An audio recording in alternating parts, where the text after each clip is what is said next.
everybody. I wanted to do a topic video for you about my experience being invested in two different tool brands at the same time. And is it the worst thing in the world? And just kind of my experience with it.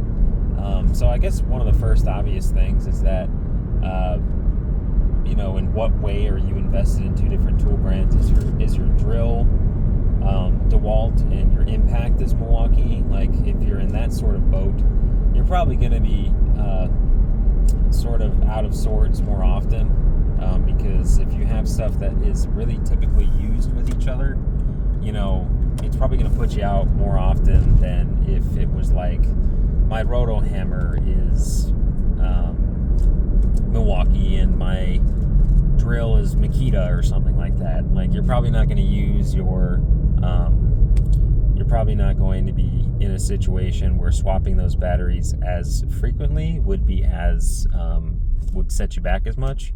But just to give a rundown of what my breakup of tools is right now, I used to be like half in DeWalt, and then I got Milwaukee stuff, and then I gifted those DeWalt tools away, and then all my Milwaukee stuff got stolen, except my Roto Hammer, and then I bought Flex because I wanted to not be. I kind of had a stigma against. I kind of talked about this before, but I kind of got a stigma against having Milwaukee because it's bright red in your car.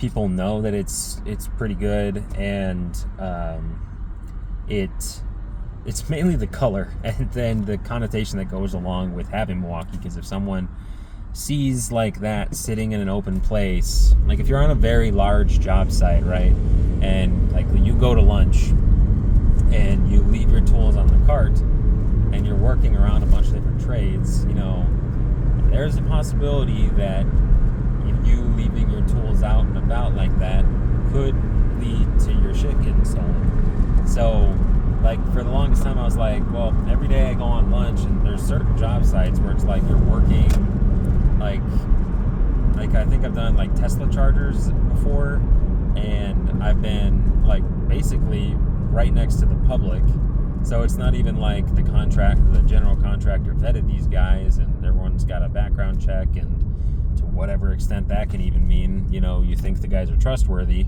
or you've talked to these people, it's just the general public and stuff like that. So that's kind of where I was at. I was like, I kind of want to get into Flex. So for what I had from Flex was, especially because so many people covet tool brands to the point of it being a cult. I got a lot of people saying why'd you do that? Isn't that brand suck? Or that's gonna break, and all this stuff. And honestly, I was really happy about it because I was like, oh, people don't want to use my stuff. This is awesome. People aren't getting handsy, they think it's gross, it's got cooties or something. And so I thought it was awesome because nobody ever wanted to borrow my stuff, and which is kind of funny.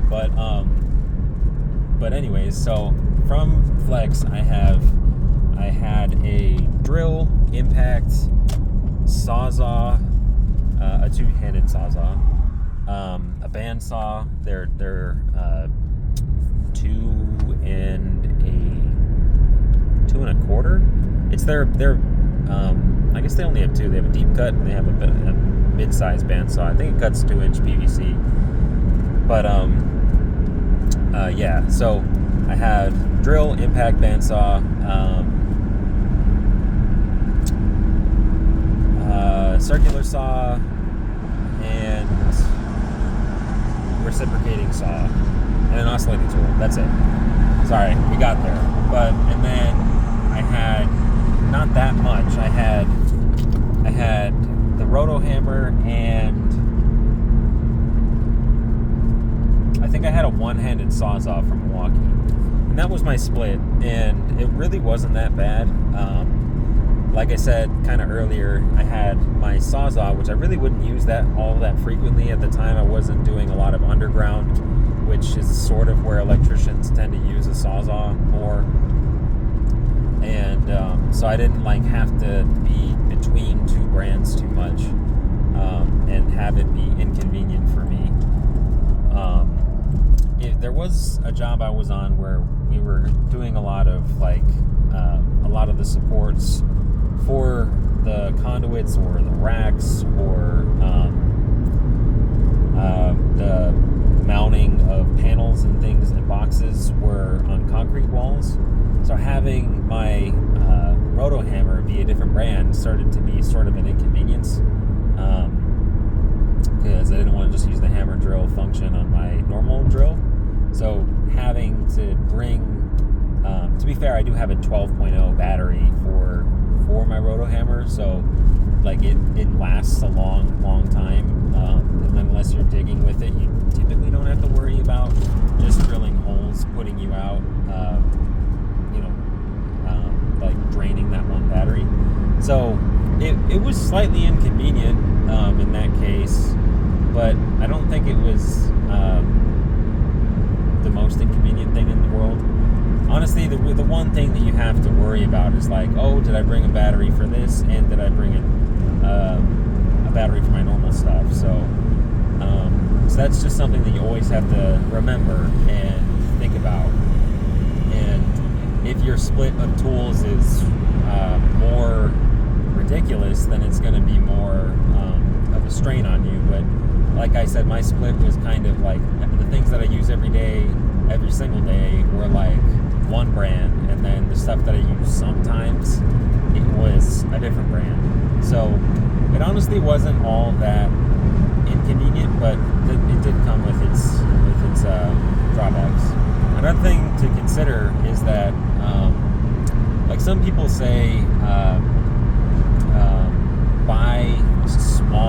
buy what you can afford when you're first starting out. And to a certain extent, I can see the validity of that. But it's going to take you a really long time to get everything that you need for you in the trade, in my opinion. I might just have a total addiction here, I'm not going to lie. But it does take a while to get everything that you need. So with that said, you might as well just buy what you want instead of splitting yourself between two different things. Like instead of maybe, like if you can do it, like wait until sales come out and then jump on the stuff that you actually want, rather than having a tool that breaks twice and it's like maybe that tool twice is the same price as the one that you do want, but that other tool might not have ever broken.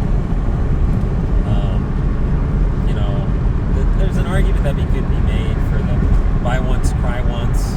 In my opinion, I'm more leaning towards that camp, at least when it comes to power tools, because like it can be a real big headache that you'll deal with for many days to come if you don't just the things that are probably you don't really want to cheap out on, like that you should just buy once, cry once. But if it's like a hand tool and it's something that you're going to use a few times, like maybe you could consider going that route.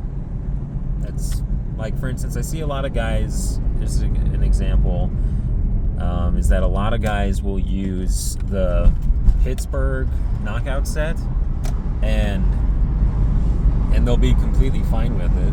I've heard of some guys who do have problems with that, and eventually like the hoses start to leak and things of that nature, but it was good to them for like 3 years. And you do use a knockout set quite a bit as an electrician, but you don't really use it every single day. I'd say it's not in the 70 to 80% wheelhouse of stuff that you're going to use. It's probably in like the 20% of stuff that you will need. So like if it's something, like if it's a power tool, I think you should probably go and just buy once, cry once, invest in that one brand, because if you don't, you're probably going to be the guy who's spending more money by, say, not having enough chargers for both different brands, and then that amounts to extra storage that you're going to need to house that stuff, and multiple batteries for to be backups for the tools that you have, which is more space.